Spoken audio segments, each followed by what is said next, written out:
ভারতের প্রশ্নপত্র ফাঁস বিতর্ক ও শিক্ষা ব্যবস্থার বিপর্যয়কে কেন্দ্র করে দেশজুড়ে গড়ে ওঠা আন্দোলন এখন এক অভূতপূর্ব ও চূড়ান্ত রূপ ধারণ করেছে। মোদী সরকারের একের পর এক আশ্বাসকে মরীচিকা আখ্যা দিয়ে দিল্লির যন্তর মন্তর সহ গোটা দেশ এখন আন্দোলনকারীদের এক দফা এক দাবিতে প্রকম্পিত। সরকারের সর্বোচ্চ মহলের নানামুখী পদক্ষেপের পরও রাজপথ ছাড়েননি শিক্ষার্থীরা, বরং তাদের এই যৌক্তিক বিদ্রোহে যুক্ত হয়েছে নতুন নতুন রাজনৈতিক ও সামাজিক সমীকরণ। বিতর্কের মুখে ভারতের প্রধানমন্ত্রী নরেন্দ্র মোদী মধ্যরাতে এক জরুরি ভিডিও বার্তায় আন্দোলনকারীদের শান্ত হওয়ার আহ্বান জানান। তিনি ফাস্ট ট্র্যাক আদালত গঠন এবং প্রশ্ন ফাঁস রোধে কঠোর আইনি পদক্ষেপের বড় বড় আশ্বাস দেন। তবে সাধারণ শিক্ষার্থী ও জনতা এই আশ্বাসকে কেবলই সময় ক্ষেপণের কৌশল হিসেবে দেখছেন। প্রধানমন্ত্রীর এই বার্তার পর আন্দোলন থামার বদলে দেশ জুড়ে আরো তীব্রভাবে ফুঁসে উঠেছে সাধারণ মানুষ ও ছাত্র জনতা। শিক্ষার্থীদের সাফ কথা, আশ্বাস অনেক হয়েছে, এবার চাই দৃশ্যমান বিচার ও শিক্ষা ব্যবস্থার আমূল পরিবর্তন।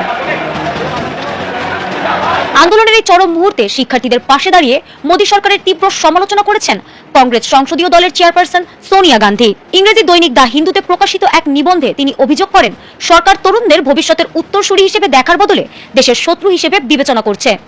20 জুলাইয়ের শান্তিপূর্ণ আন্দোলনে লাঠিচার্জ ও টিয়ার গ্যাসের নিষ্ঠুরতাকে কলঙ্কের দিন আখ্যা দিয়ে তিনি বলেন,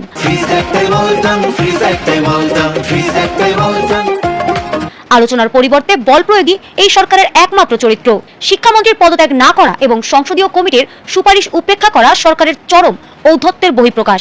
সরকার ने अभी पूरी शक्ति का उपयोग करके আন্দোলনের মাঠে সবচেয়ে চমকপ্রদ মোড় এনেছে ককরোচ জনতা পার্টির প্রতিষ্ঠাতা অভিজিৎ দীপকের এক ভিন্নধর্মী আহ্বান। তিনি বর্তমান কেন্দ্রীয় শিক্ষামন্ত্রী ধর্মেন্দ্র প্রধানকে দিল্লির যন্তর মন্তরের রাজপথে এসে সরাসরি শিক্ষার্থীদের এই আন্দোলনে যোগ দেওয়ার আহ্বান জানিয়েছেন। তিনি মনে করিয়ে দেন, 1997 সালে উড়িষ্যায় যখন প্রশ্নপত্র ফাঁস হয়েছিল তখন ধর্মেন্দ্র প্রধান নিজেই একজন তরুণ ছাত্র নেতা হিসেবে 1500 শিক্ষার্থী নিয়ে রাজপথে তীব্র প্রতিবাদ করেছিল। সিজেপি প্রতিষ্ঠাতা বলেন, শিক্ষামন্ত্রীর উচিত তার নিজের অতীতকে স্মরণ করে আজ মন্ত্রিত্বের চেয়ার ছেড়ে শিক্ষার্থীদের যন্ত্রণার পাশে এসে দাঁড়ানো। সেই সাথে আন্দোলনকারীরা স্পষ্ট জানিয়ে দিয়েছেন, কোনো মন্ত্রীর বদ্ধ ঘরের বিলাসবহুল বাসভবনে আর কোনো আলোচনাই হবে না।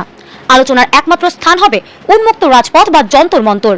কেন্দ্রীয় পরীক্ষার প্রশ্নপত্র ফাঁসের দায় স্বীকার করে শিক্ষামন্ত্রীর পদত্যাগ না করা পর্যন্ত এই আন্দোলন থামবে না। ইতিমধ্যে তীব্র চাপের মুখে মোদী সরকার উচ্চশিক্ষা বিভাগের সচিব বিনীত যোশীকে সরিয়ে নরেশ গাঙ্গুয়ারকে নতুন সচিব হিসেবে নিয়োগ দিতে বাধ্য হয়েছে। অন্যদিকে লাদাখের সমাজকর্মী সোনাম ওয়াংচুক দীর্ঘ 26 দিন অনশন করার